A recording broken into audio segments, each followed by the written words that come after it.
Welcome back.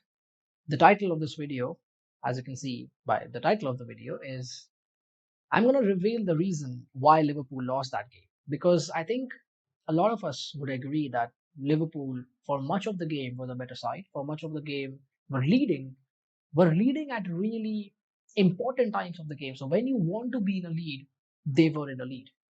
And I'm going to go back to something that might sound very basic. And a lot of Liverpool fans, Liverpool journalists, people who follow Liverpool could really disagree with me here. And fair enough, everyone's entitled to their opinion, but so am I. The real reason why I believe Liverpool lost that game is because of game management. Now, give me some time and let me explain it. I genuinely believe one of the most important skill set of a football team, especially competing in a knockout tournament, is game management. The reason I've been so critical of Man City throughout the years and PSG throughout the years in the Champions League, and now especially PSG because Man City have now won it, is game management. In knockout tournaments, when you're facing brilliant teams who might not be in the greatest of forms, but they do have these two or three or four players who can really turn it on and really, have an impact on the game because of the quality they have. Man United are one of those teams. As much as fun that we can make of these teams that are struggling because of the ownership situation, and we can make the fun of Ten Hag, but at the end of the day, Bruno Fernandes, Marcus Rashford, even Anthony in spells, they have got players with a level of quality that is enough to win a game of football. And what I genuinely believe is, as I said, game management is one of the most important skill sets to have in a team, especially while competing in a knockout tournament. Game management is not as complicated as people make it out to be. As I said, give me some time. I'll convince you that this is the real reason why Liverpool lost. I think if when Klopp, I think now he must have, sat down and, got his nerves down, must have calmed down. Now, after he has calmed down, I think now if you ask him that, was your game management really good? I think he would be like, no. Because I remember there was a chance when Liverpool were, I think, 4v2 or 4v3, something like that, in the Man United final third. Sorry, in the Liverpool final third, and Liverpool were on the edge of a brilliant chance, which a lot of us believe should have resulted in a goal. I think that would have been the fourth goal. No, sorry, that would have been the third goal in the normal time to make it 3-1. And there was not just one occasion, there were countless occasions where you can sense that Liverpool are very close to that third goal here. Somehow, they were so poor and so disappointing in that final third that it never resulted in a chance. And I remember, I think it was Salah or Nunes who made a bad decision in the final third. Right after the chance was missed, the camera went on Klopp, and Klopp was like absolutely amazed and shocked and frustrated with the lack of ruthlessness that Liverpool showed in front of goal. Now, game management is not all about scoring goals. Game management is very simple: doing what is right in that moment with whatever is going on in the game, with the time remaining, with the score line, with are you on the back foot in that moment? Is the opponent on the front foot in that moment? What is exactly going on? Calculate what is going on, understand what is going on, come up with a solution that does not necessarily have to be very complicated, but has to be effective and has to be, again, once again, I'm repeating it, once again, has to be right for that moment. I saw countless examples when Man United were absolutely done. Liverpool were absolutely on the front foot. Liverpool should have killed the game off in the 90 minutes itself. But they didn't finish off their chances. Lack of game management. I think game management, people make it something very complicated. It's not that complicated. I'll give you another example. I'll give you a simple example. Now, I know game management actually comes from the people who are the seniors in the group. So I believe by the end of the game, in the normal time and the extra time as well, Van Dijk was the only genuine senior captain leader on the pitch that the players will listen to, and someone who has a hold on the team. Someone, if he says something, it will be followed by the players. I think Allison is one of them. I think, of course, Van Dijk is one of them. I think Trent's one of them. I think Robertson is one of them. The frustrating part is by the end of that game, only Van Dijk was on the pitch. And if you can see in the corner that Liverpool conceded, The corner that Liverpool conceded. Now, I think it's very easier to analyze things in hindsight because now it has happened. So it's very easy for me to now analyze. But still, I want you to hear me out and then let me know if I'm making sense. But I believe leaving Bradley alone, being too arrogant in yourself that we play our way, we play this heavy metal. Of course, they're not that heavy metal anymore, but we play this Klopp way, we go all in, we take risks. I think they went a bit too far there.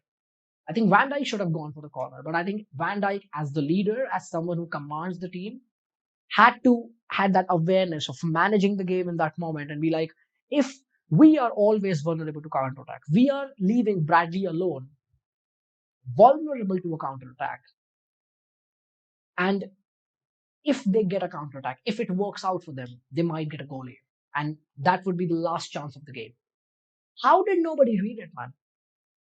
Maybe a lot of people in the comment section to me will say, and I'll agree if you say that, bro, it's easy for you to say now. It's done. It's happened. It's easy for you to say now because if it wouldn't have happened, you wouldn't be blaming Van Dijk. Maybe not. Maybe you're right.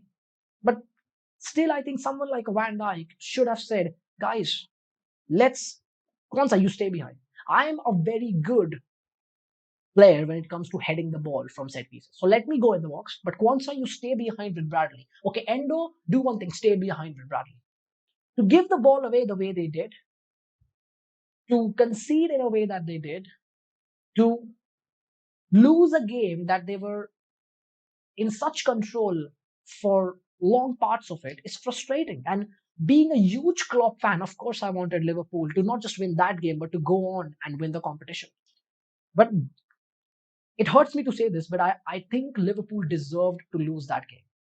I think Man United deserved to win that game because Liverpool did not manage it well and Man United took their chances. Liverpool did not take their chances. Man United took their chances.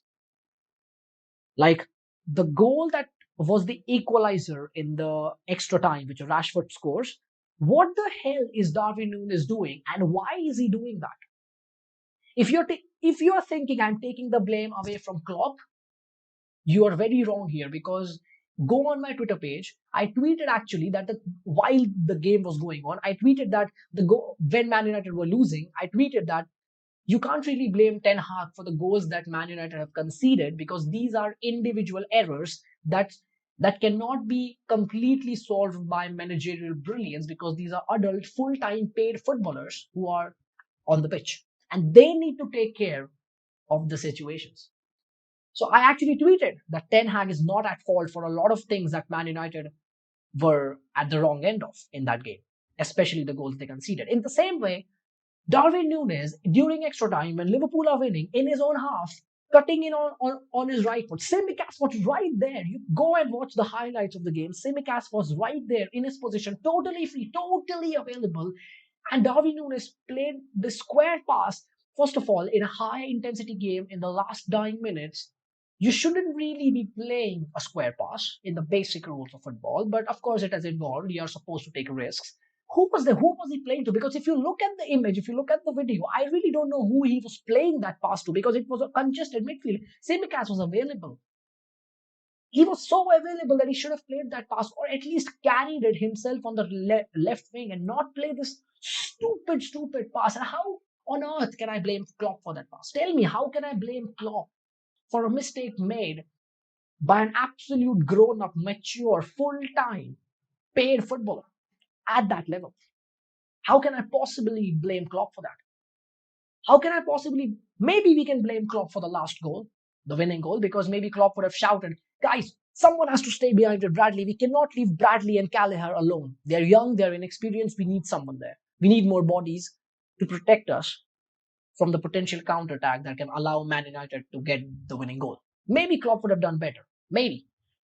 But I think in that game, Van Dijk has to take more control. And the reason I'm saying Van Dijk is because Allison wasn't there. Is because Salah wasn't there. Is because Robertson wasn't there. So these senior figures were not there, which makes me think that Van Dijk should have taken more control. Lack of game management. Doing what is right in that moment. If you can see that the opponent right now, since the last maybe 150 or 200 seconds has been all over us. They are putting cross after cross. In that moment, what do you do? I think a simple game management, especially in a knockout game, is get the ball to one of the wingers, get him on the lane, ask him to win a foul, and let's just take the sting out of the game. Take the sting out because everything is going against us. We are playing in an away ground. The atmosphere is against us. They're having it all their way. We need to win a foul and make sure that this game slows down, slow down the game. In the same way, when you are attacking and when you can see this team is really on the back foot right now, we get one more goal, this game is absolutely finished. You have to get that goal. You have to be clinical. You have to be ruthless. You have to be unforgivable. Somehow, Liverpool were everything but unforgivable, everything but good at game management, everything but ruthless. And that results in a negative result. That's what has happened. Man United weren't that good. Man United were not so far ahead of Liverpool. Liverpool were leading for most of the game. Liverpool were controlling the game well, but not as good as you should be controlling in an away game in a knockout tie against your arch rivals, where you know if the atmosphere goes their way, then it's really hard to take the hold of the game. This video, you might be surprised, as an analyst, I haven't made it about so many statistics, so many numbers, heat maps, because Liverpool did not lose because of statistics and numbers and heat maps. They lost because their game management, which is surprisingly not something that they are criticized for in the past, because they have always been a very good knockout team, a very good cup team under Klopp. But somehow their game management was so bad. And as much as it hurts me to say, I think Liverpool deserve to lose. If you're leading, and I tweeted this, if you're leading in extra time with 15 minutes to play and you're leading with a goal, if you end up conceding two goals, especially the way they did with the Nunez mistake, with the corner mistake at the end, you just don't deserve to go through. You just don't deserve to go through. The arrogance to say, Bradley, you stay there, man. We are the arrogance to do that, not good enough. Let's not forget what happened with Japan in 2018. It was 2-2. Japan was going to go into the extra time against Belgium, something that they haven't done for too long. And what happened? What happened? Japan lost. Game management. Did not do the right thing at the right time. Taking risks in football is not bad. At my academy, every evening, I ask my players to take risks. But at the same time, I make sure that they understand the difference between taking risks and calculated risks.